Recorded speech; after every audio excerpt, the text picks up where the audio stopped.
Welcome to the Tradar's ongoing special coverage of Survivor UK episodes 9 and 10. I'm Matthew, I work in TV development, and until now, I had never watched Survivor. And I'm David, and I've been covering Survivor since season 1 over 23 years ago. Usually, this podcast is dedicated to the traitors, but David and I have joined forces to take a detour and cover the new season of Survivor UK.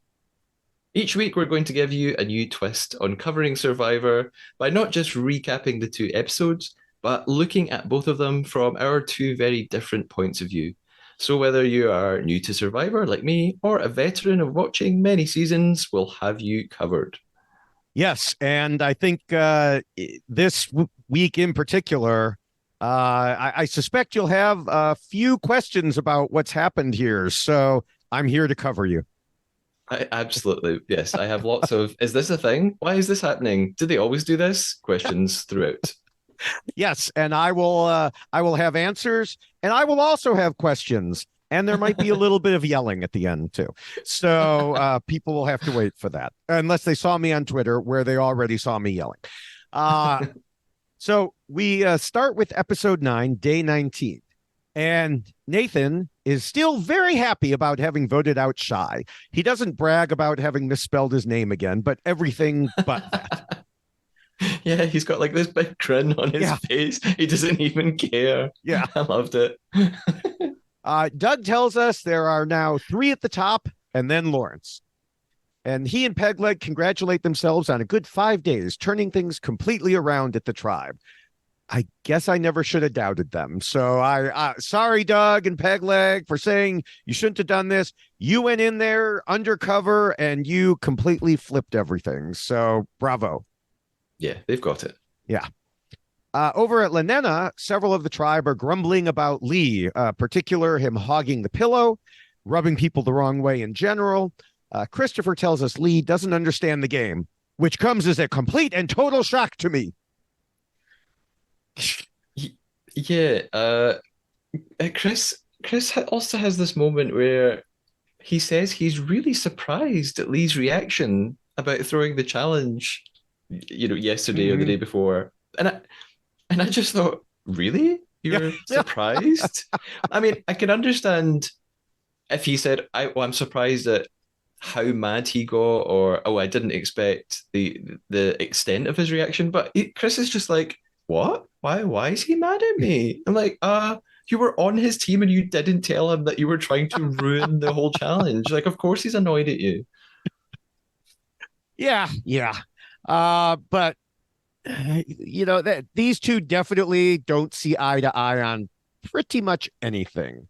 And another one that Lee doesn't see eye to eye with is Leilani, in particular, for noting that Lee had the pillow for 7 days, which that's pretty bad also, I will say, but it's also Lee.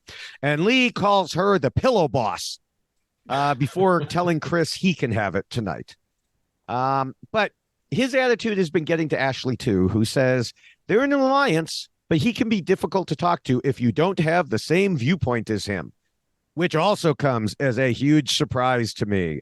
Lee just seems like the type of guy who is always willing to consider others' opinions. Yeah, absolutely. I mean, just generally, the fact that within the first 5 minutes of the episode, Chris and Ashley and Leilani are all mentioning Lee, you kind of immediately know, oh, there's some sort of editorial foreshadowing here. Lee is going to be important in this episode. Not necessarily that he is going, but he's going to face opposition. He's going to be one of the names that, is being discussed at the end of this episode in some way. All right, well, we get tree mail, and it seems to be a reward challenge, but they're told to pack up their things and bring them along, which should have been a big hint to them that something was up. But if it was, we don't see any of them saying anything. As Calaton arrives, the original Calatonians on Lenena are very happy to see Shy is gone. And then Joel tells them to drop their tribe colors. Dude, you ruined the saying. It's drop your buffs. That's the saying.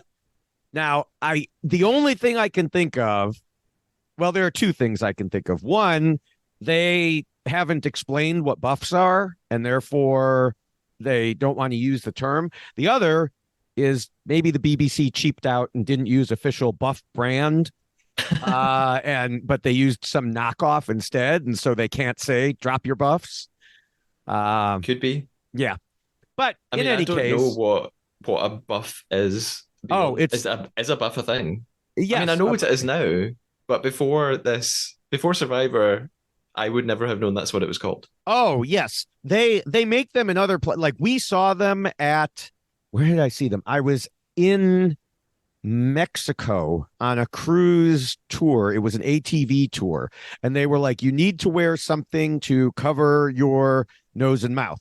And they sold buffs, and they weren't survivor buffs. They were just, standard, buffs. I don't, Okay. head covering, neck, face coverings.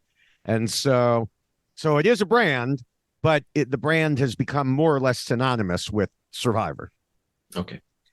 Uh, In any case, they're now merged and will play as individuals.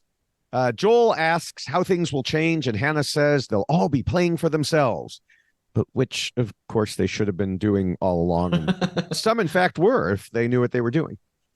Uh, Joel then tells them they will be participating in the Survivor auction for food and rewards and game advantages. They will each get 2,500 Dominican pesos, no sharing money or items unless specified, and everything must be enjoyed there only. The auction will end without warning. And I am, of course, very familiar with this. But what were your thoughts as he announced this? My thoughts were a thing, Yeah. like, which is my most common note throughout this series of notes. A thing? Is this a thing? Yes. I assumed it was a thing. Yes. So yeah, I got the gist of what was coming and just assumed, oh, this must be something in Survivor that happens. Um, what? I mean, maybe this is a silly question, but what? Why do they? Why do they give them actual real money just for them to hand it back over at the end? Like, Well, why not just use island counters or something? I don't know. I mean, they've always given real money, as far as I know. In the U.S., some of the people have told stories about how whatever money they didn't use, they kept. It was real U.S. dollars, and it was more than the little bit of Dominican pesos that they got, and they were like, Yeah. "Woohoo! I got a few $100."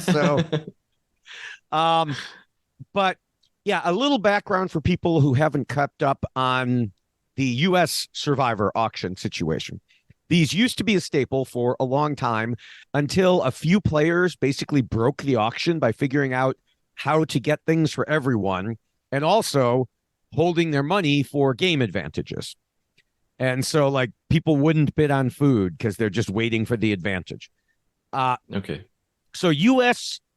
Survivor hasn't or hadn't had an auction for a long time because they said they couldn't figure out a way around it, even though like zillions of suggestions flooded in when they said that, including a bunch from me that would have, and my, other listeners and stuff like that would have fixed it easily. Then this year, just a few weeks ago, the auction returned to much fanfare. Unfortunately, they combined a couple of supposed fixes into the auction and kind of ruined the fun of it. It was fun to watch it, but it wasn't really much of an auction because of the things they did. And it will take too much to go into that here. But, it's just like, come on, guys, this is easily fixable here. But no. Anyway, this auction will hopefully be better. That was my thought.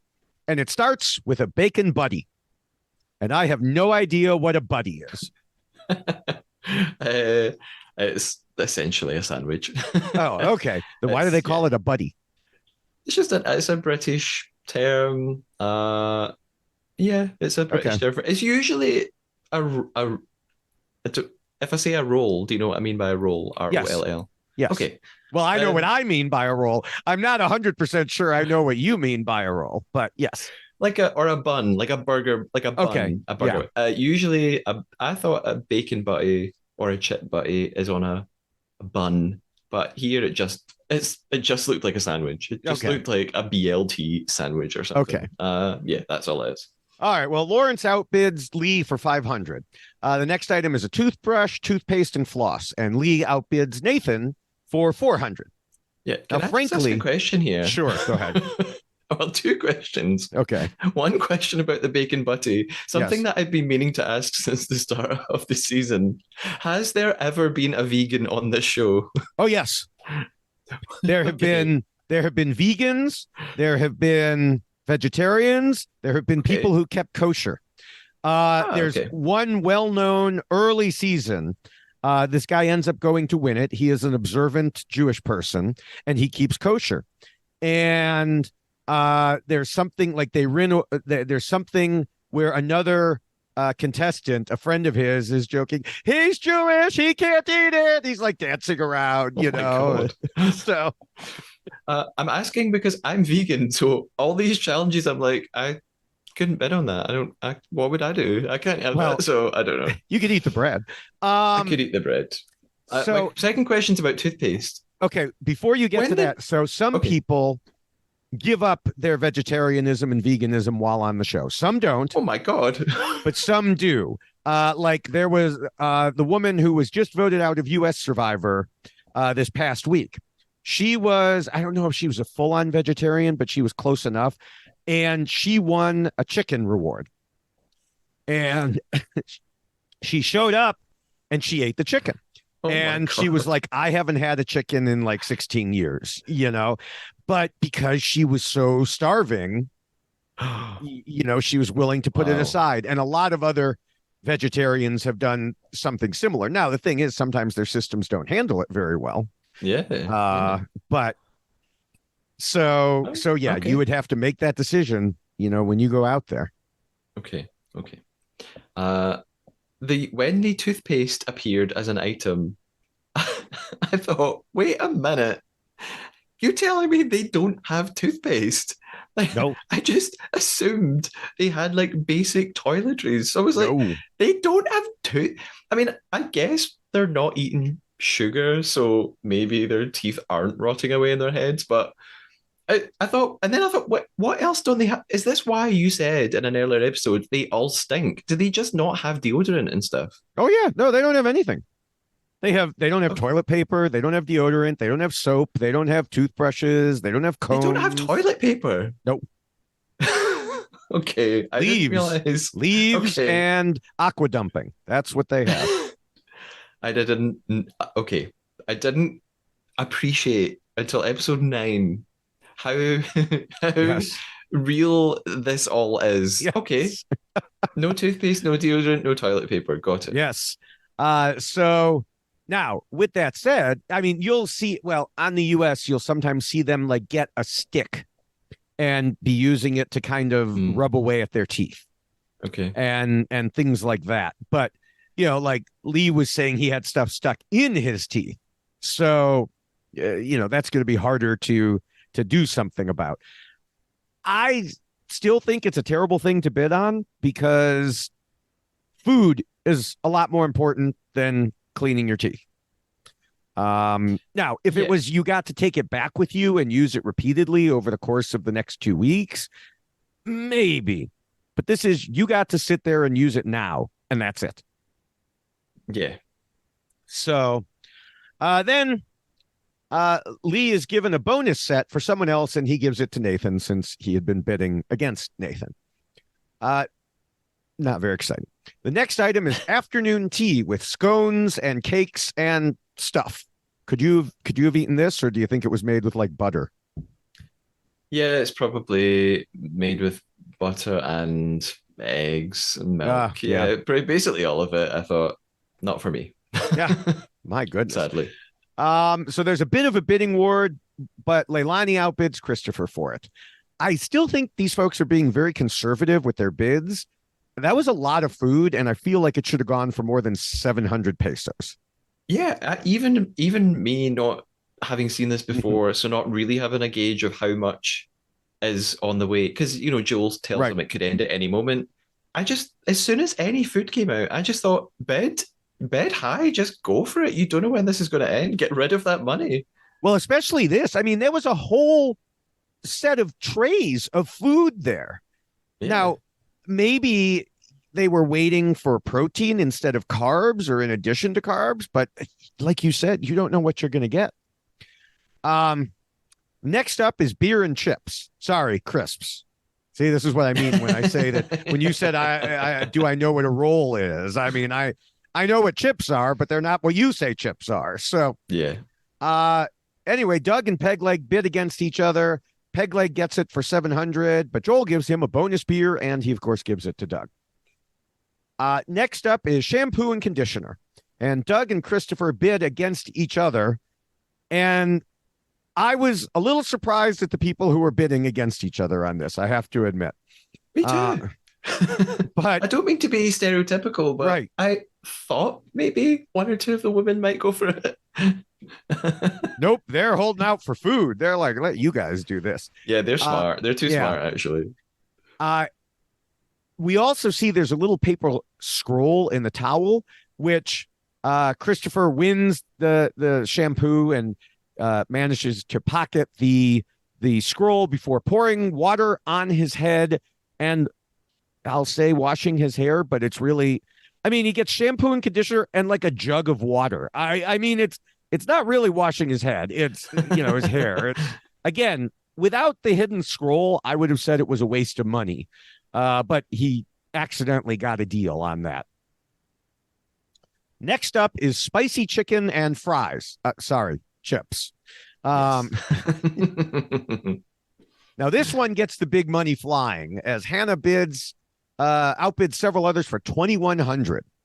And so maybe they were waiting for protein. I don't Yeah. know. Then an advantage is brought out, and people start bidding it up by 100 each until Christopher wins it for the ridiculously low price of 600 pesos. This is the type of thing that in the US people would literally have held on to all 2,500 for.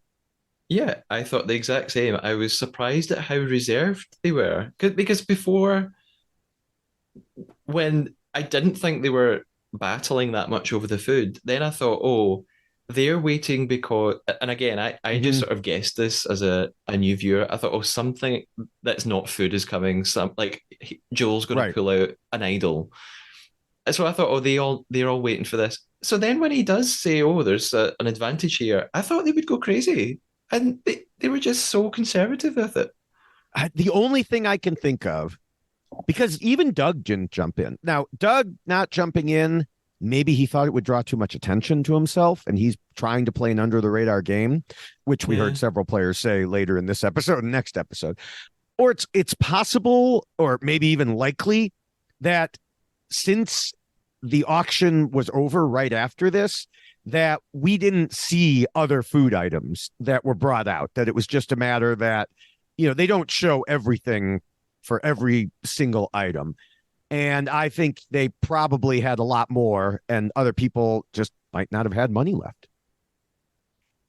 Yeah, that makes sense. Yeah, but yeah, my overall thought Still, after the auction was, oh, okay, I thought this was going to be wilder, but yeah, just felt yeah. not as competitive. It was strange.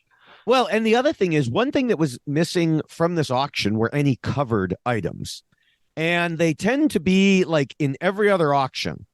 And it makes players like risk money for what could be something amazing or like a bowl of rice from camp or worse.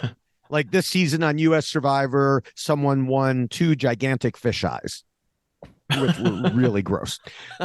So, yeah, I'm surprised that they didn't have any covered items. Maybe they did and it didn't go over well and people just Yeah. weren't bidding on them, so they didn't show them. Or maybe they were like, no, that's too much to push on the players and the contestants in this first season. So anyway, after that, everyone heads to Lanena Beach, which is where they will be living from now on.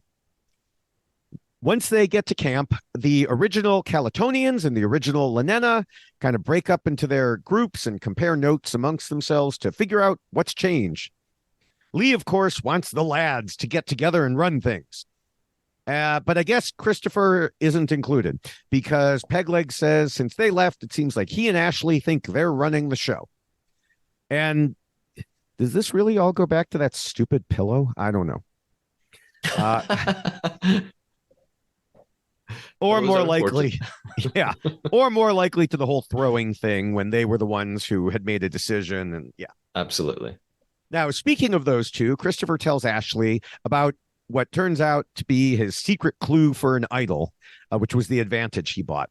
And he also shares that, well, actually, I don't remember now. No, the secret clue was for the idol. The advantage that he bought was for the extra vote, which is good for 3 tribal councils. Yes. Ashley tells him Lee needs to go ASAP and then goes to talk to Lee to pretend she's on board with his plan. He tells us he wants to work with the real people in his alliance, not the snakes and rats. And my eyes roll as they often do whenever Lee speaks.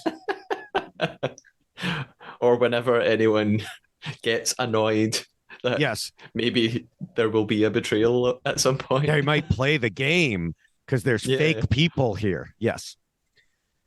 So it's day 20. Chris and Ashley go idol hunting, and she finds it pretty much immediately, but hands it right off to him. Later, Ashley sits down to get her hair braided by Tanuke, but it's really a strategy session. And she tells Tanuke and Matthew and Leilani that she wants to work with them to target Lee.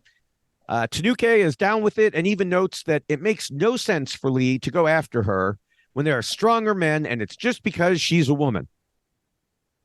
I'm pretty sure she's clocked it. Yeah, I mean, I'm pretty sure she's right. Yeah, I think so. That's been Lee's thing since the beginning. Yes. So yeah. Yes. All right. So it's time for an immunity challenge. Tanuke and Leilani talk about how they're good as long as Lee doesn't win. Lee says he's super confident. So we've got these two conflicting views. Joel finds out the new tribe name is the very clever Kalena, which why do they name their new tribe? Like, why does it need a name? it needs a name. You have to name your tribe. How else do you know where you're living? You just on an island? Does it need a name? It needs a name, man. Okay. Come on. Sure. What kind of heathen are you? I just thought, what's the point? You're all in the same group now. You don't need a name. They're in Kalena. And it's not uncommon for them to especially in the earlier seasons to combine the tribe names into one, as they've done here. Other things that have been done which are amusing is people make up things, like they're like, oh, I researched the Dominican word for peace and it's this, and it turns out not to be the case at all. Like they've made up a word, or it's the name of their cat, or one made it the name of their mom spelled backwards. And so people That's speak all fun. sorts of things in there. I like that idea. I would do that. Yeah. So, but they just went with Kalena. And there's no more great decorated immunity log, but now there's a necklace that looks like at least a little more time was spent on it. Not much, but a little more. I don't know how to describe my feelings about the immunity necklace. I've my notes just say immunity necklace ... Okay. Sure. Yeah, I'll say nothing. better than the log. That's about all you can say. I actually I don't know. No. I don't know. All right. Wow. Okay.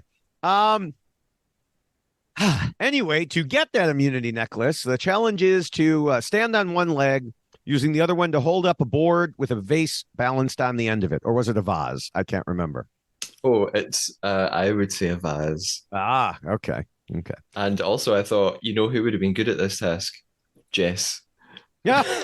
as Leilani was desperate to tell us last time. Yes. Yes.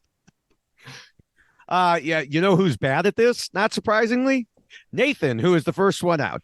Yes. surprised at how Nathan doesn't win more I think challenges. his balance is just, I mean, there's these balance challenges, and he's just, his muscles are not set up for balance, I guess. Yeah, even I mean, spoiler, but even in the next episode, because he's Hmm. still around.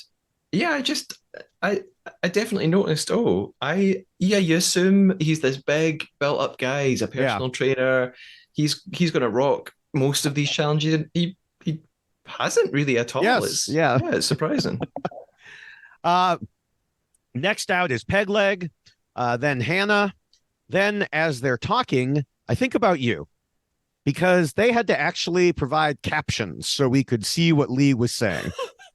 And I'm Yes. thinking, Matthew probably wanted these the whole season. Yes. I have made a note about this later on. I will come back to it. Yeah. Okay. Um, Lawrence accidentally uses his hand to support his leg and is therefore out.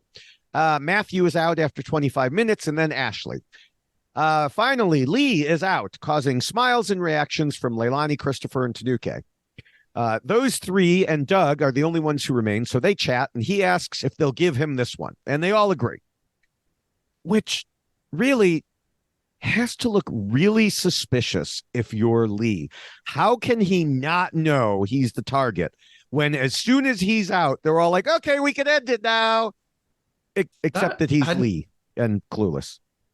well, I'm clueless too because that actually didn't occur to me because all I could think about was I understand now they were determined for Lee not to win, but why did they just let Doug have it? I just thought this was so strange. Not maybe not strange, so revealing, I should say. I thought it was so Mm-hmm. revealing that they all just let Doug be the one to take it. And I thought he really has befriended so many of these people. He is so Yeah. popular. I predicted several episodes ago that Doug was going to win. Mm-hmm. I'm sticking by it. Also, Doug is a listener of the podcast. Ah, So hi, Doug. hi, Doug. Uh, and yeah, I just thought this says a lot if they are all quite happy to just hand it to him. And I wondered how embarrassed Doug was at wearing the immunity necklace but not trying to show it.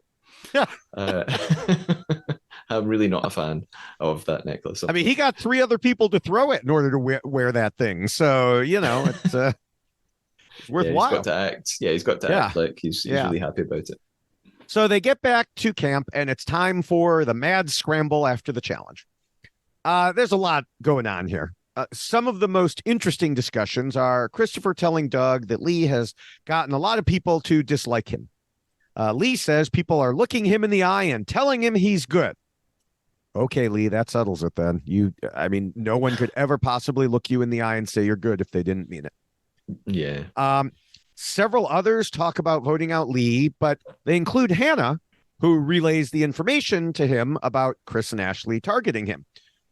It really was not smart to include Hannah because we heard weeks ago Lee talking about the fact that they were close.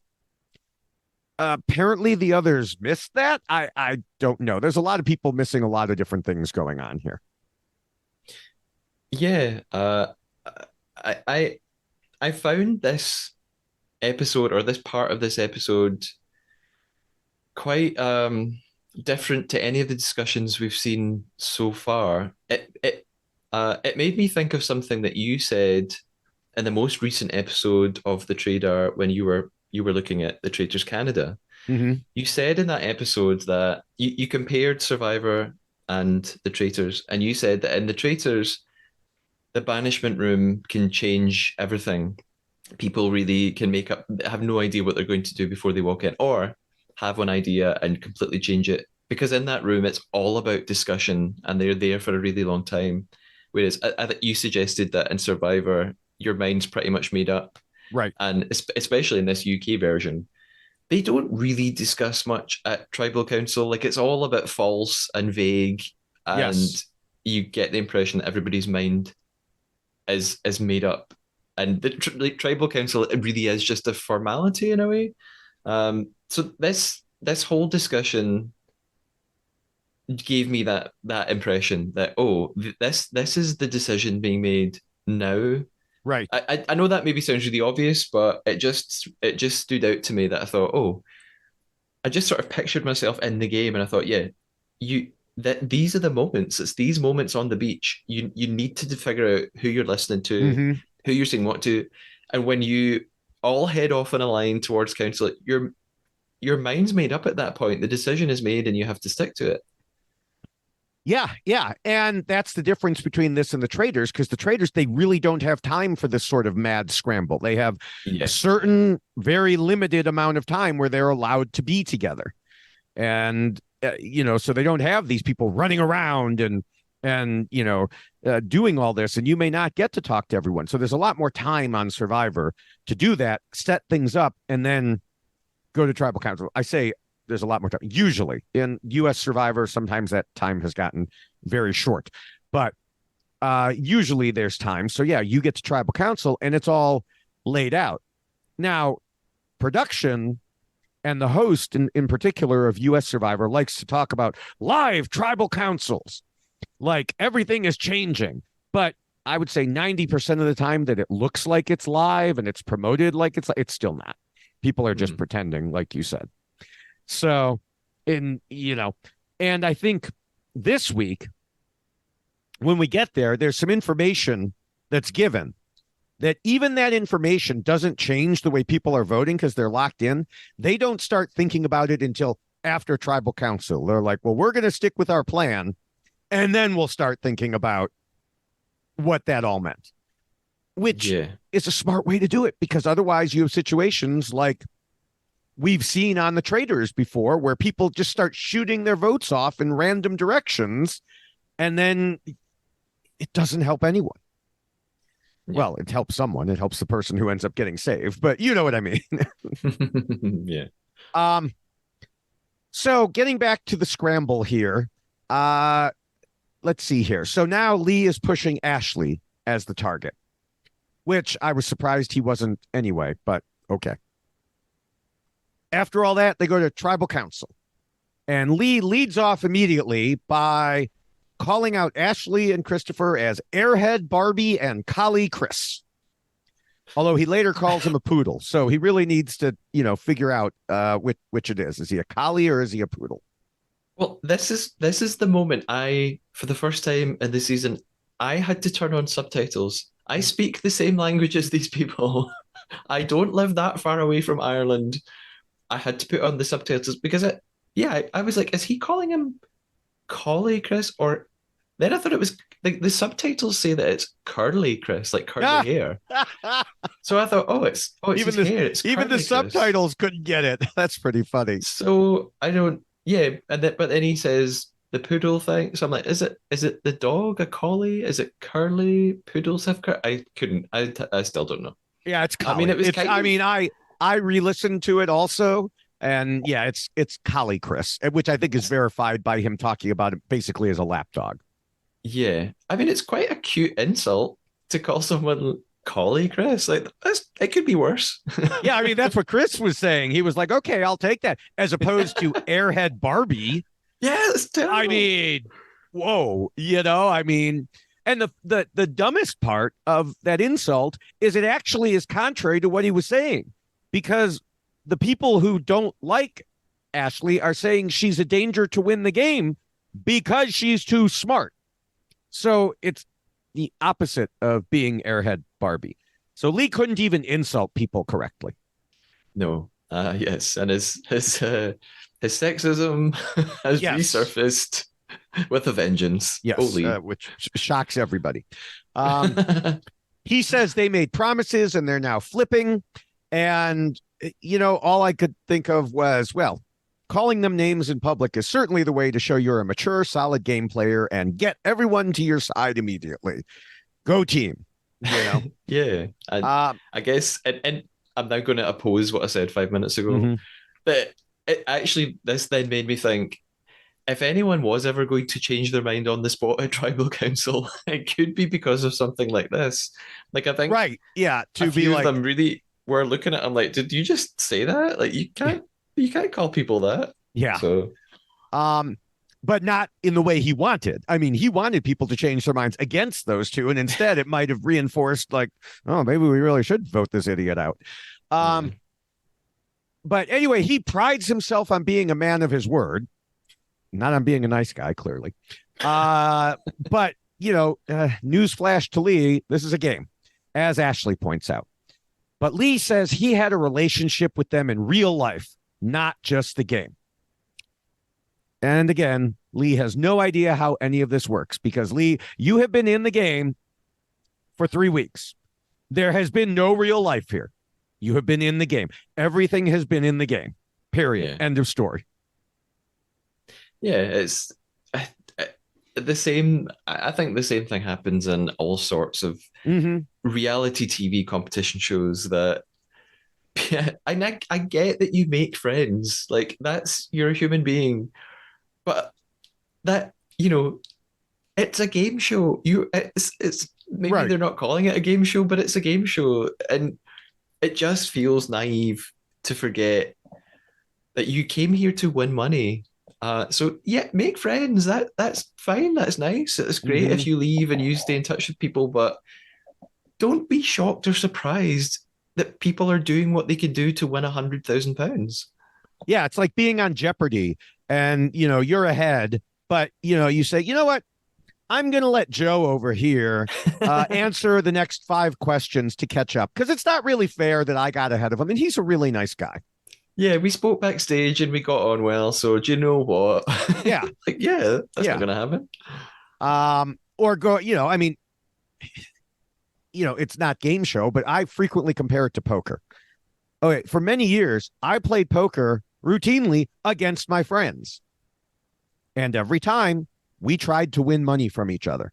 Yeah. And, we could be friends. We could make jokes. We could tell stories. We could go to life events like retirement parties and birthdays and things like that and still try to win money from each other. Yes. And so it's, Lee just doesn't get that. I don't know. And it's interesting because it feels like in boxing, he would understand that because I'm sure he trains with people and sometimes has to fight them. And I've seen it before. I mean, I'm not a huge boxing or MMA enthusiast or anything, but I know there are situations when people who have trained together, have become friends, have to face each other because they're like the top 2 in whatever ranking system it is or whatever. And they still go at it. They still punch each other's lights out. Yeah. I mean, to be fair, it's not just Lee. It's several of them, I think, are caught up in this unexpected surprise. What I will say is, maybe I'll come to this later. I might as well say it now. I think Doug is playing the game incredibly well by acting like he's not playing the game. Yes, that's what I meant by under the radar earlier. Yeah, and I guess I will come to this more in episode 10, so I'll return to that point. Okay. So getting back to tribal council, Christopher brings up that Lee wanted an all-guy alliance, and Lee denies it. So I guess Lee's okay with lying in certain circumstances. And Christopher and Ashley further note that Lee's denials are BS, and he's trying to twist things. Joel brings up that each person voted out starting this tribal council will become part of the jury, who will, of course, vote for the winner. Is this where you have is this a thing? Yes, is this a thing? Yes. I knew that it sounded vaguely familiar. I'm sure you had mentioned juries at some point. I just didn't know when it came in. I still don't completely know how it's going to operate.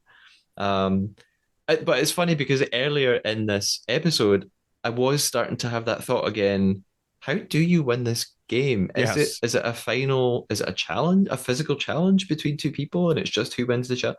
But I guess I'm being given the answer. It's something to do with the jury, and I'm okay with not knowing. You're okay with not knowing, or you want me to explain? Because normally in like the US version, there was an introduction that explained more about it. And I don't remember that happening here. No, it didn't explain what Okay. the jury will go on to do, and I I'm going to stay a pure viewer and just Okay. experience it as it Okay. happens. All right. So Joel goes back to questioning the players and asks Doug how he's voting. Doug says it'll be the most difficult vote and even says heartbreaking. And then it's time to vote, and we see him vote Ashley while reiterating those emotions and saying she should take that as a compliment because she could win. Ashley, of course, votes Lee. Uh, that's all we really see. Christopher, when given the opportunity, does not play his idol for either himself or Ashley. So they must, at that point, have at least believed they had enough people on their side. And time to read the votes. Lee, Ashley, Lee, Ashley, Ashley, Ashley, Lee, Lee, Lee, Lee. So Lee is gone.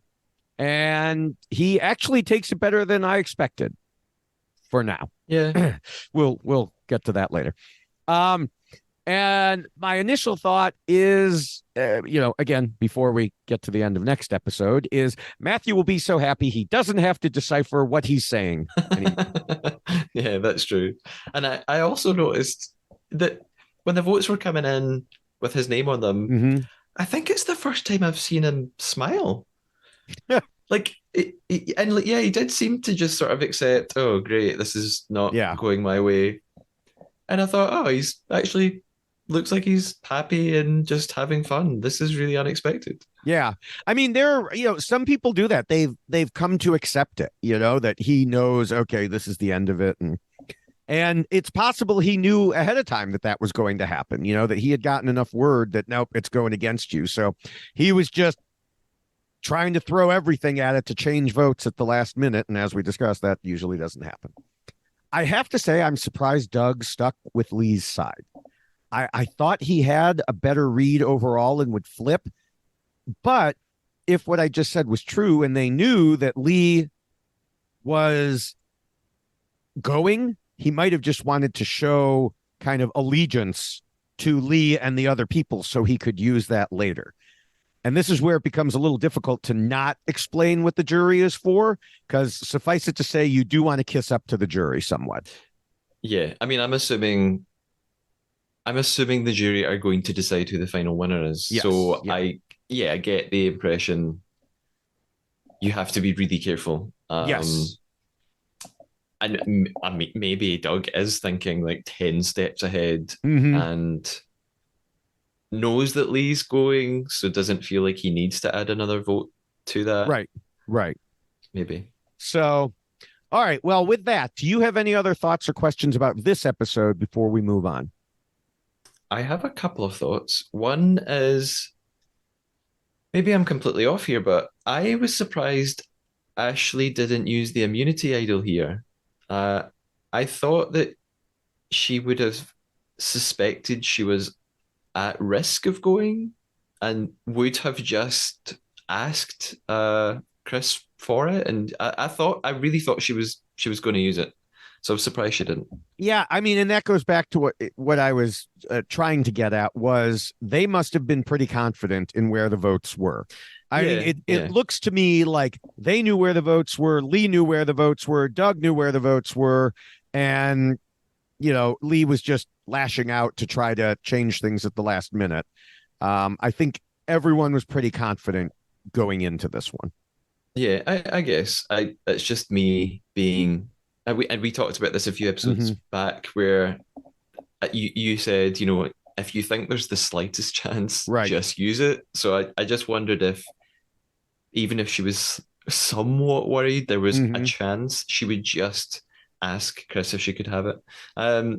My my final thought was, and maybe you're going to completely disagree with me here, but I I had this general thought at the end of the episode that sometimes it seems to me like the way that votes go are quite arbitrary at times. Like it feels like you can end up being the person voted out not for a really great reason. It's just the way the wind blows.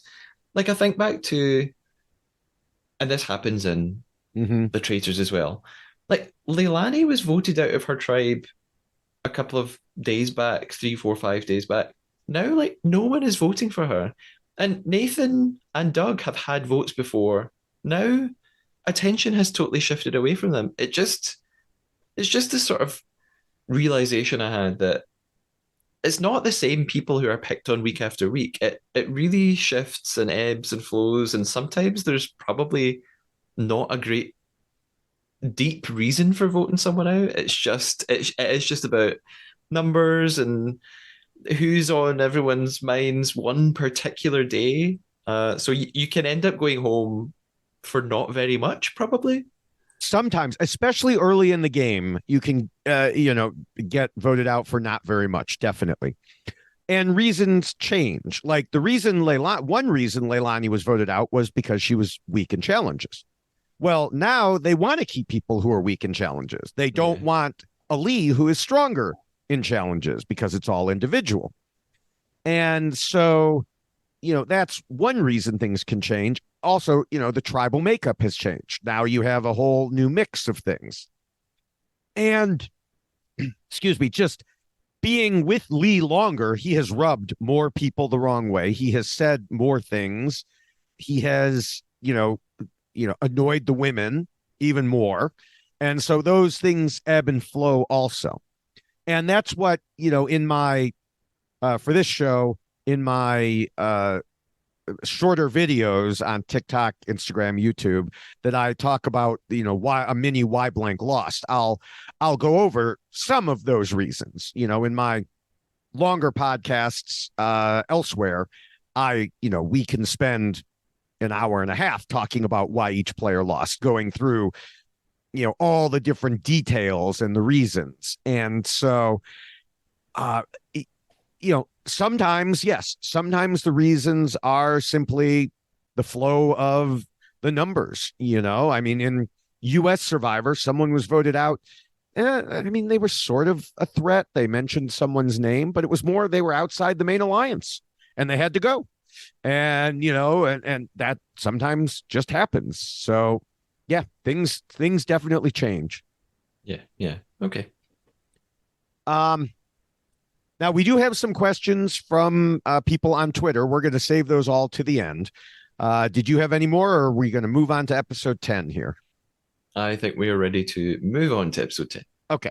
So we begin this episode with the type of scene I had mentioned to you a few weeks ago, with everyone arriving back at camp in night vision just after tribal council. And Ashley and Christopher are feeling the heat from what Lee said. And Tanuke seems to have bought into it. Now, on the one hand, and this, will stretch through the entire episode. Why do you believe a man who you just voted out when he is clearly just trying to save himself? On the other hand, everybody has believed that Lee is Mr. Honesty. So are you believing it for that reason? Are you not? Are you, So it's interesting the way people are reacting to this. Yeah, this was and almost my initial thought for this episode. My initial thoughts were, how is Leilani still here? Why is Ashley still here? And then my next thought was that I was just finding it really hard to follow. Like I actually couldn't understand why, just yeah, like you said, why they turned on Chris and Ashley. Yeah, I found it confusing. Because I thought there was this general anti-Lee movement Mm-hmm. last episode, and now some of them are annoyed about that. I couldn't follow. I think that they're annoyed because Lee revealed that Ashley and Christopher had the nerve to be playing the game. That they were Yeah. telling two sides, two different things. And they're like, what? You weren't 100% loyal to me? No, no, they weren't, And so, I mean, it's possible that there were other things revealed, like that we didn't see. Like maybe Lee talked about Christopher trying to throw that challenge so he could vote Yeah, out a yeah, Calatonian and everything else. And so, and I also suspect, although we saw Ashley kind of coming to the conclusion that she needed to break away from Lee early in episode 9, I feel like she was probably having conversations with the Calatonians before then. yeah. And so they felt betrayed, even though they really shouldn't have. Yeah, Um, I think you're right. I think some of them do just have this naive belief that, and I get alliances are part of the mhm. game, but this really naive belief that you're you're in an alliance with certain people and they will 100% stick to that and they will not Right. speak to other people, and they find it hard to swallow that some people may have more than one alliance or Yes. may change their minds and they just don't like it. And I think that's really silly. Yeah. Yeah. All right. Well, day 21 dawns with another full moon from Lawrence. Um, moving into discussions, Doug swoops in to get on Christopher's good side. And Chris says that Lee was lying in all his accusations. But Doug tells us Christopher and Ashley are a power couple who are playing the game hard and they know what they're doing. Ashley talks to Leilani and Tanuke to try and re-solidify those bonds.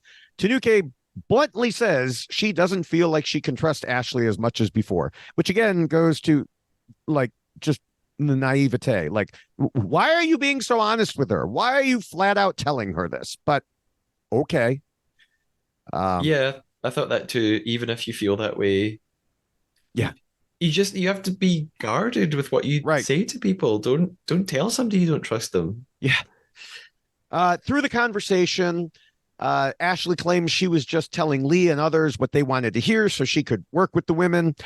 Maybe it's true, maybe not. I think she was working both alliances. And I mean, it's also true that when you do that, if you play both sides, then yes, you're lying to one side. And so, from Lee's point of view, he was lying to, or she was lying to the Calatonians. From their point of view, she was lying to Lee. So it's a matter of who you believe.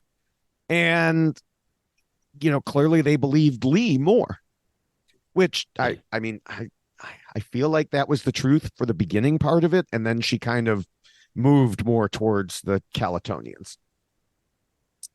Ashley and Christopher chat, and we don't really get much out of it, except Chris then tells her he would use the idol for her. Then we see Pegleg telling Nathan he wants to make himself bait to get Christopher and Ashley to vote him, and then everyone else would vote for those two to guard against an idol.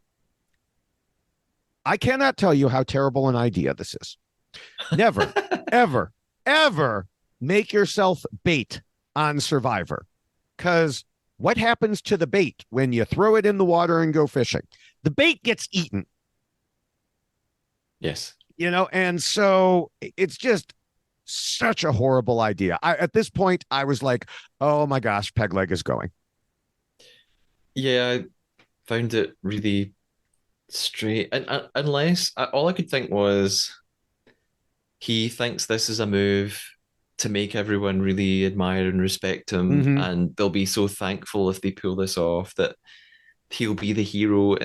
And so I just thought maybe it's just he thinks that long term this is going to make everyone love him and not want to vote him out. But I just thought it was a Well, weird yeah, tactic. and it's always dangerous or more dangerous when you're splitting a vote, and they have at least one idol, and you're putting your name out there. No, it's a terrible idea. Terrible Yeah. idea. Um, so time for the immunity challenge. And as they head there, Ashley tells us she would feel a lot safer if she won it. Um, yeah, Yes, that's the yeah, point, yeah. Ashley. Okay. Um, so this challenge is a classic called Last Gasp. Each player is under a grate in the water such that they can only barely get their nose and mouth through it. And it's really just who can stay there the longest as the water rises. Now, there is one change to this challenge compared to the US version, which is Joel will be lowering the grate rather than just relying on the tide raising the water. I don't know. There's a couple of reasons this could be. Either this particular area doesn't have as much of a tide, or they want to avoid something that happened a couple seasons ago in US Survivor, where the high tide came in and two players survived it, and then the tide went out, and there were still two players there. And so they had to declare it a tie because nobody was moving anywhere. And another high tide wasn't coming for like 12 hours. So, Yeah. so this kind of forces the issue. So they started out. Nathan is first out just before half an hour. Nobody else goes until an hour has passed when Leilani swims away. Then Doug. And then Joel notes they'll be lowering the cage every 10 minutes. Hannah is out, then Christopher, which makes some people happy. Ashley is next, making pretty much all of them happy, though, they don't really show it much. Lawrence is next, then Tanuke, so it's Pegleg against Matthew. Eventually, Matthew goes out. Pegleg wins immunity. Not surprising. He is the surf school owner, so it makes sense that he would be good with it. And the way the swells were coming in this particular situation, it came down to timing your breath. Some of them, they don't have swells like this. It's just a rising tide. But in this case, it's timing your breaths, being able to hold them till the next one, which was perfect for him. And I wrote all that and realized he was doing it even before he later explains it. So it's just something we've seen before. But he also ruins his own terrible plan to make himself the bait. That's true, yeah. I do I think someone asked a question about this, so I'll save my thoughts until the end, my general thoughts on the Okay. challenge. But there is something that I noticed uh after so Doug is eliminated Mm-hmm. fairly early on. Mm-hmm. Uh and I noticed that he does this thing every time someone else is eliminated. He gets up off the bench and he goes to the edge and he helps pull them in. Oh, I just noticed it in the background. He did it. He did it with Hannah and Chris and Tanuki, and I just thought, this is the kind of shit that this is why people like him. Like yes. he's smart. He. I mean, maybe he's just an incredibly nice guy. I'm sure he is. But also, I thought he knows how to make people like him. Yes. He's helping every one of them out of the water and saying, "Oh, are you okay? Are you okay?" And I just it really stood out to me. I thought he knows what he's doing. Yeah. Do you? So why don't we? Well, since this is directly related, let's jump ahead to one of the questions, which was from Survivor UK Revived on Twitter. Uh, so there was this. He had this question for Matthew. What did you make of the last gasp challenge? Absolutely insane. I can't believe they are allowed to do this. I mean, great TV. It was probably the most exciting challenge I've watched, but I just kept thinking, I can't. How do they know that people won't just drown? This is wild. I don't with health and safety and risk assessments. I thought, how do they get away with this? This is crazy. I watched this episode today in my lunch break, and I paused it and turned my laptop to my colleague and was like, "You have to watch what is happening in Survivor right now." And she was like, "Oh my God, that is crazy." Yeah, so I thought it was wild. Yeah, and I mean, people just by the natural instinct to not drown, that's how people don't drown. Plus, they do have safety divers in the water. At least the U.S. versions do. Yeah, I yeah. I would presume that the British one does too. But Hope so. yeah, um, and so yeah, but no, that's funny that you had that big a reaction to it because this is pretty classic, and they hadn't done it for a while until, like I said, a couple seasons ago on US, and so it was nice to have it come back, and Yeah. It you made know, me think more of like the show Fear Factor when they had mm-hmm. really intense physical Yes, challenges that seemed life-threatening. So and at first when I saw it, I thought, oh, okay, that's not too bad. mm-hmm. Just, keep your head through the little Right, gaps in the bars. Sure, no problem. And then as it goes on, I thought, oh, you really need to have a sense of when I mean, you're right, at some point you just have to close your eyes and you are completely relying on physical yes, sensation. When is that tide coming? How long do I need to hold my breath? When does the water recede? I have to take a big breath. mm-hmm. It's and you're natural. I mean, again, Nathan gave up relatively early. I think he was the first out. There Yeah, must be part of your natural instinct that when you're holding your nose and breathing through your mouth and water is pouring over your right. face, your brain just thinks you're drowning. So yeah, it would really freak you out. Yeah, yeah. So, all right. Well, now they have to make a new plan. People regroup to work on it while Christopher and Ashley chat. They don't know what's going on. They haven't heard anything. And Chris tells us he just doesn't know where he stands. Ashley asks Tanuke and Leilani what's going on, and they give her a BS story that each person is voting for their own personal reasons. And Ashley appears to buy it, which, oof, you know. Christopher talks to Doug and gets similar stories and has a similar reaction. If you're being told this on Survivor, it means you're the target. So, Yeah, I thought the same thing. Again, we see it in different shows. When mhm. you approach somebody to ask what's your tactics, what you thinking, and you get some vague response or I don't know, everyone's doing their own thing. Yeah. That is a warning sign that Yes. something that you Yes. if someone said it on I think an episode of The Trader with you, one of your guests. I think if you're not in on the plan, you are the plan. Right. Right. All right. Well, Ashley talks to Matthew and divulges that Christopher has the idol. And then she checks with Doug, Pegleg, and Hannah, and they all agree to vote Nathan, for what it's worth. Christopher realizes that Doug has previously said he was tight with Nathan, so why would he say that? Christopher, maybe things are starting to dawn on you here. But now comes the dilemma that you had alluded to earlier, whether or not to use the idol. And as I type out my notes, I will go back to what I had mentioned in a previous podcast, which is the answer is use it. If you believe there's a chance you're getting targeted, use it. Yeah. Maybe you use it unnecessarily.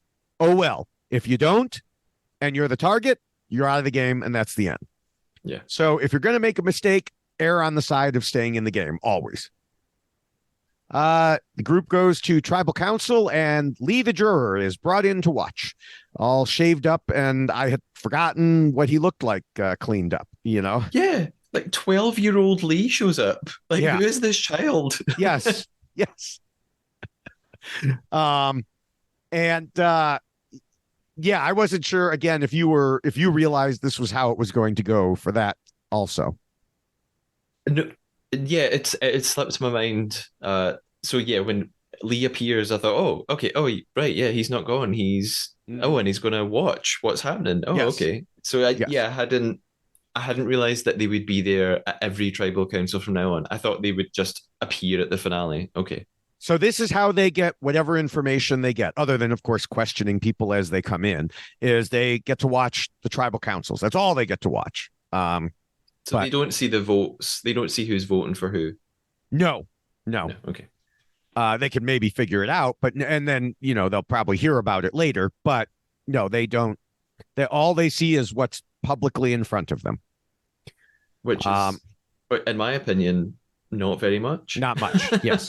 Yes. I thought in this tribal council that Joel's questions go on forever, and it's just the same question reworded in Trust, different ways. trust, trust, trust. Yes. Trust and deception. I mean, that's how I summarized it. Lots of discussion about people deceiving each other, losing trust, etc. Leilani is shocked that people can say one thing to her face and then lie about it. Welcome to the game, Leilani. Doug talks about the need to separate personal from the game, which is indeed very important and part of one of my rules for winning. He also notes that at some point, someone will be identified as a threat and just taken out because that's what happens. And he's right again, as not being too much of a threat is another one of my rules for winning. I'm beginning to think, now you mentioned that Doug listens to this podcast. I'm beginning to think that Yes. Doug has listened perhaps to some of my other podcasts. I don't know one way or another, but Yeah, I wouldn't be surprised. yes. Your namesake, Matthew, clearly hasn't, however. Because he says he wouldn't join a majority vote against one of his friends because his integrity is more important than winning. And you want to leave knowing that you've been real. Boo. Yeah. I mean, your fellow Boring. Matthew there is not doing your name justice because, yeah, in that case, you're still leaving, real or not, you're still gone. Yeah. Um, Ashley wisely notes that joining the majority is absolutely a valid way to play, and she's right. The first two-time winner of U.S. Survivor pioneered what's called an anyone but me strategy that is still copied today. That's where the majority is going. Okay, it's not me. I'm going with it. Yeah. So with that, it's time to vote. We see Nathan vote Ashley, Tanuke vote Christopher, and Christopher vote Nathan. That's all we see. So it's time for Christopher to do the right thing, and he plays his idol. With that, Joel reads the vote. Christopher does not count. Nathan. Christopher does not count. Ashley, Nathan. Christopher does not count. Ashley, Christopher does not count. Ashley, Ashley. So the vote split did what it was supposed to, and it took out one of the two, even though Christopher played his idol. Now, there's a couple weird things here. First, if this were U.S. Survivor, there's almost no chance that the Christopher votes would have been split up that way when being read. It would have just been because it gets confusing with interspersing the does not count ones. Yeah. So it would have just been Christopher does not count. Christopher does not, boom, boom, boom in a row. But plus it maximizes the impact. Here it kind of dilutes the whole situation. Second, and more importantly, so remember when I said in the jury, you sit there and you watch? A key part of that is you sit there and you watch silently. But after the final vote, Lee, yes, by the way, we've gotten to the yelling part. Lee speaks from the jury and he says, even though the king is dead, his hitmen are still doing the work for him because people know real and fake. There is no way he should have been allowed by production to say anything. The point of the jury is to sit there and to listen. I mean, in the US and other versions, yes, we will see facial reactions like shock and laughter, jaws dropping and laughing at funny things, but they are never allowed to address the players still in the game. I do not know what the hell production was thinking here. I don't know if they forgot to tell him because he's the first juror. I don't know what happened. It was horrible, though. My reaction is very different to yours. My reaction was not to yell. My reaction was to just cringe. I have never cringed so much in my life. I just thought it was so embarrassing. Like, so is Lee the king? When he Yes, says the king, yeah, Lee is the so king. Lee's the Clearly. king, and he has hitmen still in the game. Okay, Lee. So I just thought that was embarrassing. I again, this is where there's a different because I don't know Right. Survivor and I don't know how the jury works. Mm-hmm. Not being allowed to talk wouldn't have even occurred to me. Like I didn't. So when you tweeted about this, I thought, Mm-hmm. oh, is that? I wasn't kidding when I said, is Yes. that a bad thing? Like, Yes. are they not supposed to do that? Oh, okay. I mean, I guess in terms of production, I just, all I can assume is they probably did say, right, you don't speak now, you just sit here, and as soon as I mean they can't predict what he's going to do, so he speaks before they could do anything about it, and probably then thought, oh well, we'll keep it in the edit because it's interesting. Yeah. I don't know. uh, I mean, I don't think they should have put it in the edit. I think they should have kicked him off the jury personally. But I mean, it's why is terrible. it? Why is it so bad? The idea of the jury, you're out of the game. You're out of the game. You have nothing to contribute. You listen and you watch. It would be like in a trial if a juror was like, wait a minute, I want to question the witness. I want to say something to the witness. No, you're not allowed to do that. You sit, you listen, you watch, and then you make a decision. Yeah, I mean, I guess he. I'm not defending Lee by Yeah. any means. I guess he wasn't really interacting with like he's not he didn't expect them to say anything back. He just probably can't control himself. But I mean, if they really want them to not interact or say anything, why have them sit there? What I mean, you know nobody, to can't. my knowledge or recollection, and nobody responded on Twitter saying, "Oh, this has happened in this other." This has not happened before. I mean, there Okay. have been cases where people get a little rambunctious in their reactions, and so Adam Klein, who won Survivor Millennials versus Gen X, tells a story about, and actually my podcast partner on the Why Blank Lost podcast was in that same season, and tells a story about how the jury was at some point overreacting and just being too much. And Jeff Probst, the host, stopped tribal council and turned to them and said, if you guys don't stop it, if I see one more smile or laugh or whatever out of you, I'm going to kick your asses back to Big Brother. So, it encourages certain behavior. It can affect the game. Yeah. And it has gotten to the point where even with those reactions, you can see who's playing to the jury, what's making them laugh, what's making them happy. But that can also mean people see, I'll use Joe again. Joe over here really seems to have the jury on his side. We need to vote him out. So it can affect votes in different ways. In this Okay. case, you've got Lee expressly saying, this is the way I am viewing the game, and this is the way you should play. Now, is it a big secret that that's the way he views the game? No. But he still shouldn't be instructing people on how to play. Mm-hmm. And in fact, when there was a season called Edge of Extinction on Survivor, and players didn't leave the game, they went to another island called the Edge of Extinction, and they all were there. And then one got to come back in the middle of the game, one got to come back in the end of the game. And all the people who were on Edge of Extinction became the jury.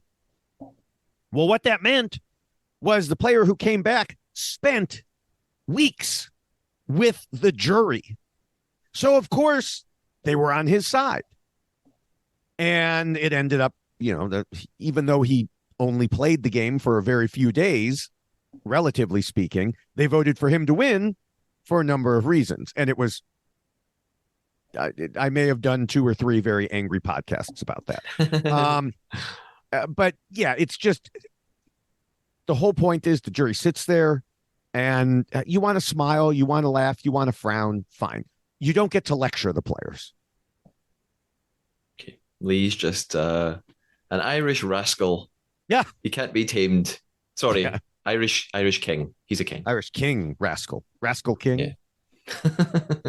All right. Well, before we get to other questions, next time we see that Christopher is on the charm offensive, and there is the most explosive tribal council yet. So even more explosive than calling someone names, I guess. That doesn't give us a whole lot to go on, I guess. But we'll see. Will things continue with aiming at Christopher or not? And of course, Christopher has that extra vote, which has to be used by next tribal council. But if he's standing out there alone, one extra vote isn't going to help him a whole heck of a lot. So before we get to the other questions, let me ask, do you have any other thoughts as we have moved into the merge here that you haven't talked about already? I have a couple of thoughts. One is I'm sort of scrolling back in time a little bit here because I don't think we talked about it. Before Tribal Council in this episode, when they were all having discussions, Ashley told Matthew that Chris had an idol. Yeah, I mentioned that, but then nothing came of it, so I just blew by it. Yeah, I as soon as I actually watched it again, I sort of scrolled back and I thought, did she just tell him that? Because my reaction was, why did you tell him that? I just thought it was a really bad idea. It was. It was a terrible idea. But the thing was, it didn't change anything. I'm not even sure why they showed it, because they were already planning to split the vote. They already figured he might have an idol. all this did, I mean, she was trying to get Matthew on her side, I think, by sharing information, which Yeah, sometimes does happen. Sometimes people use that information as currency to be like, I trust you so much, I am sharing this secret with you. yeah, yeah, It's almost never a good idea. yeah. Uh, which is what when Doug did this a few episodes back and talked to Pegleg, that's what I thought he was doing. I thought, oh, Mm-hmm. he's trying to show Pegleg, I Right, trust you so much, I'm telling you the secret. But yeah, actually, I mean, again, it didn't make a difference. But I thought right. if I just sort of thought if Matthew now knows that Chris has an idol, doesn't that just encourage Matthew to not waste a vote on Chris? So he'll then just vote for Ashley instead. I thought she Yeah, was just sabotaging herself. I just thought she was giving people a reason to vote for her and not Chris.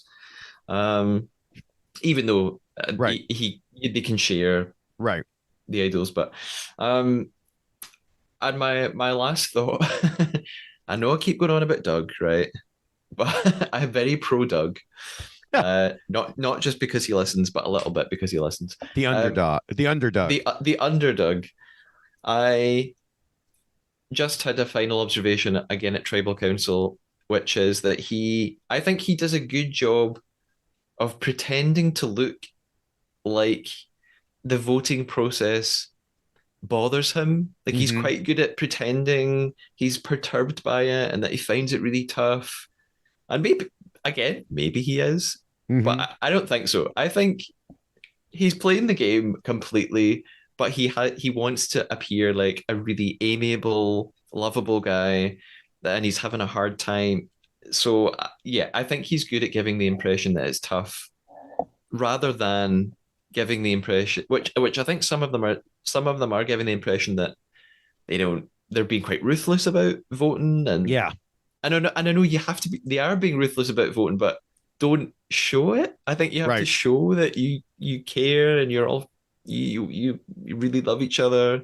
So it's just something I have noticed a few times about Doug at Tribal Council. Well, He's good at acting. it's interesting that you bring that up because now I'm rethinking what I said about Doug earlier. Because earlier I said I think Doug knew that Lee was going and he still voted the way he did. But then that doesn't explain what he said in the voting booth. Because when he voted in the episode 9 tribal council, he talked about how heartbreaking it was to vote for Ashley. And it's because, he needs to get rid of her because she could be a threat. He wouldn't have said that privately if he knew Lee was going. So I really do think he was out of the loop in that one, that he thought Lee was staying and that the vote was going against Ashley. So I have to Yeah, retract what I said earlier about that. But what it does show is he was able to be so flexible. And when Lee was gone, bam, he immediately went, and we talked about that he immediately went to Christopher the next day and was getting in good with him and stuff. So even though he was in the wrong group there, he managed to adjust his trajectory. yeah, I think so. Um, all right. So we do have some questions from Twitter, as I mentioned. The Survivor UK revived account did ask a few things of us besides the one we mentioned. So, taking into account that Christopher had both an idol and an extra vote, was there anything he could have done to keep both himself and Ashley in the game? I don't see how. He used the idol, using the extra vote, that would have only totaled them to 3, and they had 4 people each voting there. So, I mean, they would have needed to drag at least one person. So that would have been 4 to 3. Yeah. If they could have dragged one person off of the group that was voting Ashley, then they could have made it 4 against Nathan and 3 against Ashley. But I mean, they tried to drag people and they weren't successful. Maybe if they had revealed the extra vote and said, look, if you vote with us, we'll be on the winning side. But the thing is, in that case, being on the winning side still puts you in the extreme minority. Like, okay, you won that round, but now you're 3 people against whatever it was, 4, 6, 7, 6. So that's still not great numerical odds for anyone who wanted to do that. And I just don't know who you're dragging over in that situation. Yeah, I saw the question on Twitter and tried to do the maths and sort of came to the conclusion that yeah, unless apart from persuading people better, Mm-hmm. I don't think they could have sort of really wriggled out of this. Yeah. All right. The another question, Survivor UK Revived asked, and by the way, definitely follow Survivor UK Revived on Twitter. Uh, should Lee be reprimanded for his outburst from the jury bench? I kind of answered that already. When I was yelling at him, I think he should be reprimanded, thrown off the jury, drawn and quartered, and yes, anything else you can think of to do to him. Okay. So, um, in this history of Survivor, has anyone else? I kind of answered this one too. Has anyone else fired shots from the sidelines, and what was the outcome to both of them, both to them and in the game? Again, I don't think so. I mean, we've seen hints coming from the sidelines, laughs or shock or that sort of thing, but they're very controlled.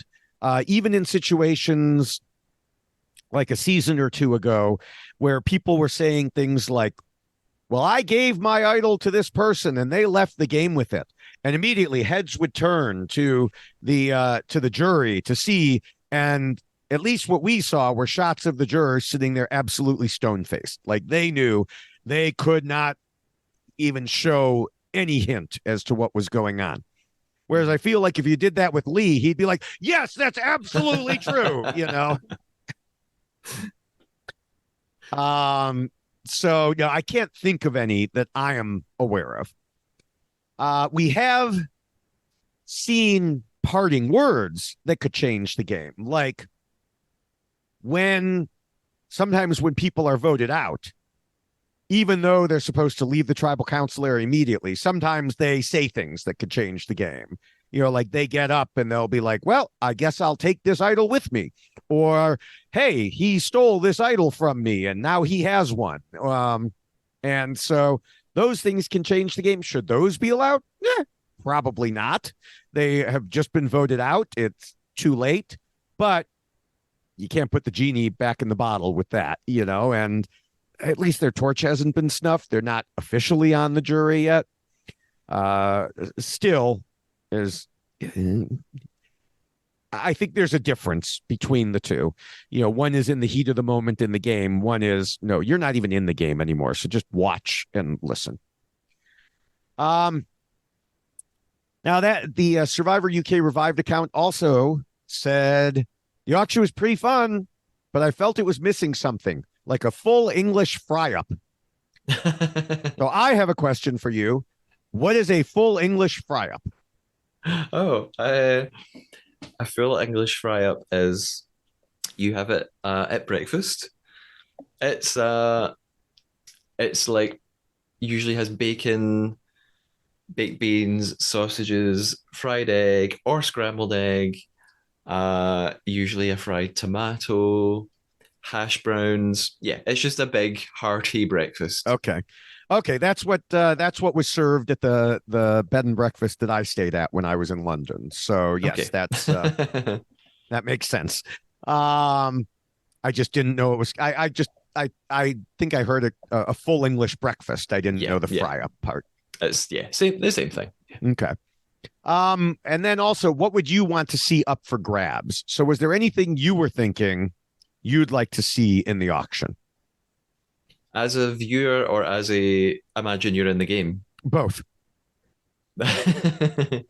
uh as a viewer, yeah, as a viewer, I thought that the prizes or the items up for auction were going to get. They did a little bit. I thought they Mm-hmm. would get progressively bigger and bigger, Mm-hmm. and then eventually Joel would be bringing out here's a feast for six. Yeah. But it kind of didn't really reach that point again, unless, like you said, maybe they did film more and they've edited some of it out.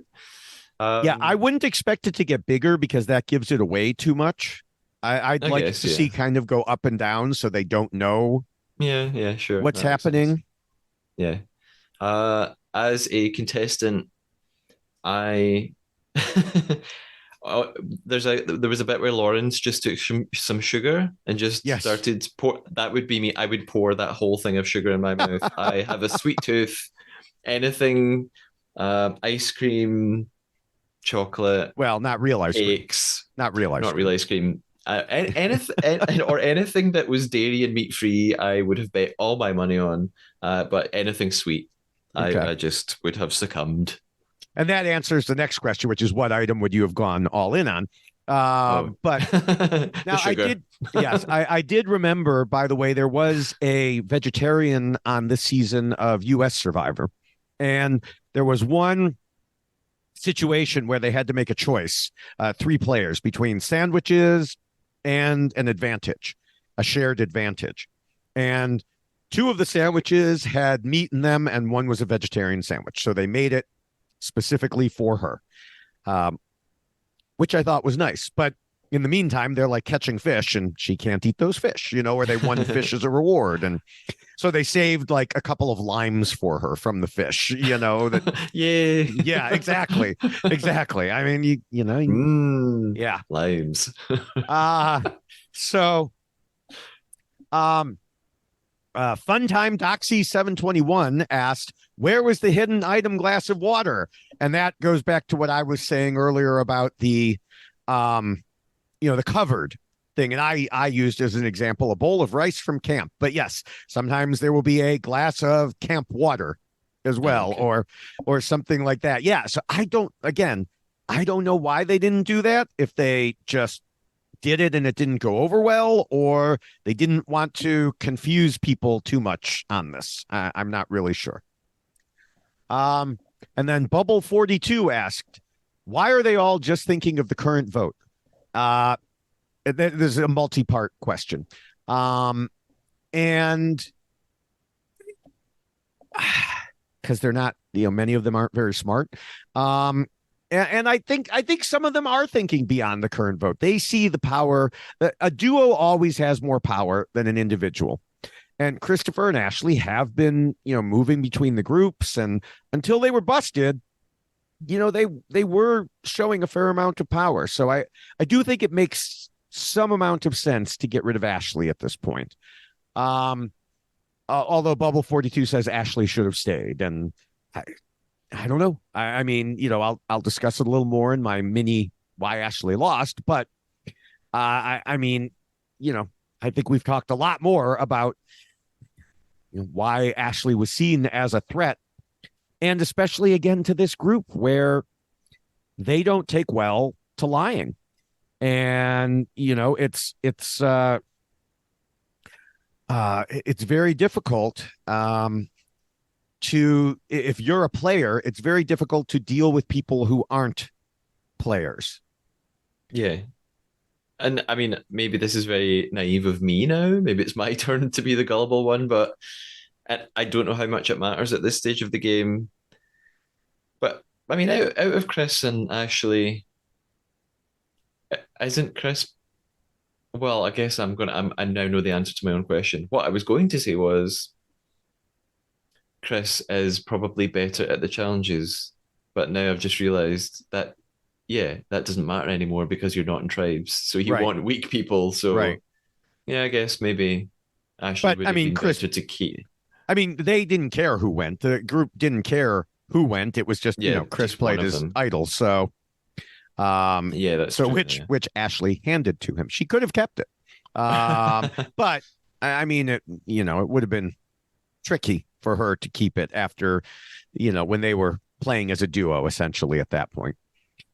And then, I appreciate Bubble 42's question. Why did a trapdoor not swallow Lee? That would, yes, or a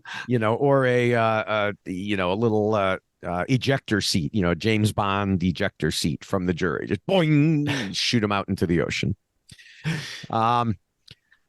So in a similar vein, Kimmy asked, why was the first member of the jury allowed to make comments to the surviving player? So the USA version, that's not allowed till the very end when the jury decides. And so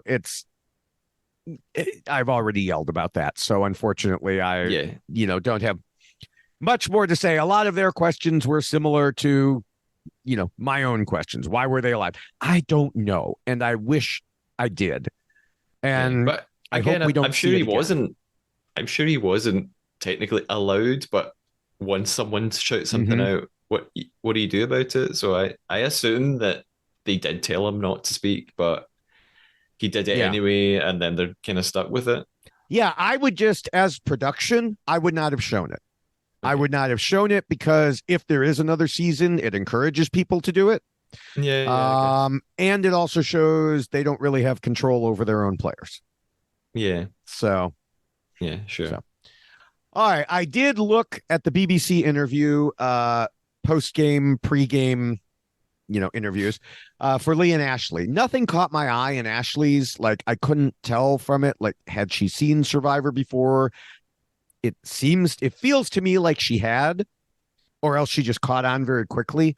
But one question asked Lee if he had a strategy going in of how he was going to play. And he said, in terms of a proper strategy, I came in blind as I haven't seen the show before. I'm an idiot. So at least I agree with him on one thing. Yes, yes, Lee. So I was going to try to do that in full Irish accent. It would not have gone well, though. So No, please no, don't. no. All right. Do you have any other closing thoughts of these two episodes? I think we've covered everything. Again, just I kind of said this already. I found these two tribal councils the most exciting. So I know I Mm-hmm. said that I feel like they don't really say much in them, and Joel was asking too many of the same questions, but I definitely feel the tension ramping up and oh, that's what I wanted to ask. The jury has been introduced now. Does did you know it would come at this point in the show? Is it always roughly this? So it happened Roughly. episode 9. Yeah. Is it always that kind of okay? I mean, yeah, it's roughly, it depends on if it's going to be a final two or a final three and how many people they want to have in the jury. So you have to do the math to, at least try to avoid a tie, and Okay. then, go from there. Okay. So, all right. Well, with that, anyone who wants to reach out to let us know what you think, I am all over social media and reality TV podcasting. Um, I am still going strong on U.S. Survivor at the Rob Has a Podcast Network, with the name of the show being Why Blank Lost. And of course, I'm podcasting The Traders Canada right here. So that's, moving towards its end. We've only got 2 more episodes, I think. Yep. So make sure to subscribe to the Tradar to get all of that. You can find all of my various accounts through my link tree at linktree/David Bloomberg with a dot before the EE. Or you can find me on most text-based social media like Twitter and Blue Sky as at David Bloomberg, and on the video platforms TikTok, YouTube, and Instagram as at David Bloomberg TV. Speaking of TikTok, YouTube, and Instagram, I've been posting generally about 3 reality TV short videos on all those sites every day. It's a combination of U.S. Survivor, Survivor UK, The Traders Canada, House of Villains, Squid Game, The Challenge. And I even had a U.S. Amazing Race one on there. So you never know what's going to come up, but you can check all those out for kind of some additional reality TV coverage there. And to keep up with the trader, which again is usually dedicated to the traders, you could follow and support on Instagram at the Trader Podcast, or on X or Twitter at the Trader Pod, or you could email me at the Trader Podcast at gmail.com, especially with the kind of exciting Traitors UK news that, as I predicted, has been revealed this week. Oh, it has. Uh-oh. Well, to an extent. We don't have a specific date. We Oh, have a okay. but I predicted that in the past 7 days we would have an announcement about when it is being broadcast. So Okay. we know it's January. Okay. All right. Yes. So definitely make sure you subscribe again. And also, if you'd like to help support the costs of publishing this podcast, you can drop Matthew a few bucks or a few quid or a few whatever it is. Um, Pesos. Pesos, yeah, at coffee.com. That's ko-fi.com/Matthew Keeley. We will be back here together in a week. I will be back in a day or two to talk the Traders Canada with one of the winners of the Traders New Zealand. So watch Woo! for that coming soon. And until then, we'll see you soon. Bye. Bye bye.